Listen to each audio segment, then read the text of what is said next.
Good morning, everyone. I am here again today with another money saving tip. Today I'm going to share with you how about an hour of my time every couple months can save us up to hundreds, depending on what you do to make things cheaper. So what I do about once a quarter, once every 3 or 4 months, I get out my budget binder with all of my bills and I call around to each company. So I call the cell phone company, I call cable company, the internet company, I call car insurance, and I chat with the different agents to see what we can do to lower our bill. One secret is if you call any company, you're going to get their, I don't want to say bottom person, but you're not going to get the person that can get you the best deal. So your best bet is to ask to speak to someone in customer retention.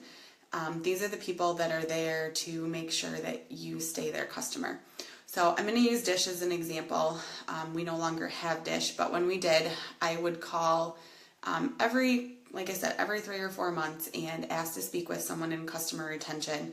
I would do a little bit of research beforehand to see if there was another company that we were willing to go with at a lower rate.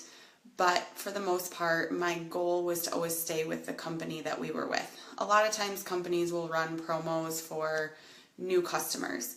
And my biggest question always for customer retention, the customer retention department is, why are you trying to get new customers and not just trying to make your current customers happy? I understand they're always looking for new customers, but they wouldn't have to get near as many new customers if they kept their old ones. So when I would call Dish, I would ask to speak to the person in customer retention, and I would ask them what they were willing to do, tell them I was no longer willing to pay the prices that they were asking me to pay. Sometimes that meant getting rid of things that we didn't really use. Sometimes that meant them giving me $10 or $20 off my bill, which $10 doesn't sound like a lot, but you figure over 12 months, that's $120. So that's basically, at that time, that was about a month and a half of free Dish for us. We have our internet company. Currently, we're using Xfinity. We had Charter. I called Charter and their customer retention department was no longer willing to work with me. They were offering a fantastic deal for new customers, but they would not even meet me in the middle. So I left and went to Xfinity, and I call, like I said, every 3 or 4 months, and we've been really happy with Xfinity. They typically are willing to give you that new customer rate.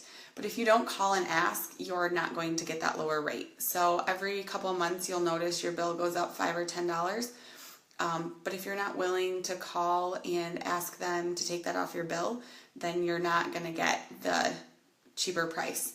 So like I said, calling whoever you have your TV through, whoever you have your phone through, whoever you have your internet through, and even your car insurance. If you call, they are sometimes able to give you better rates. Now make sure you're not getting rid of things like your roadside or getting rid of things that you may want to keep just to cut $5 or $6 off your bill. So like I said, do a little bit of research, but sit down every 3 or 4 months and go over those bills, because you never know where savings could be. And $5 here and there over 4 or 5 companies is $20-$25, which could be like $250 or $250 a year that you're saving. To me, I can think of a million other things I would rather do with $250 than give it to some company that was willing to give it back to me. So stay tuned tomorrow for my wrap up of money saving tips. I tell you how we actually save. So have a great day. Thanks for joining me, and stay tuned for tomorrow.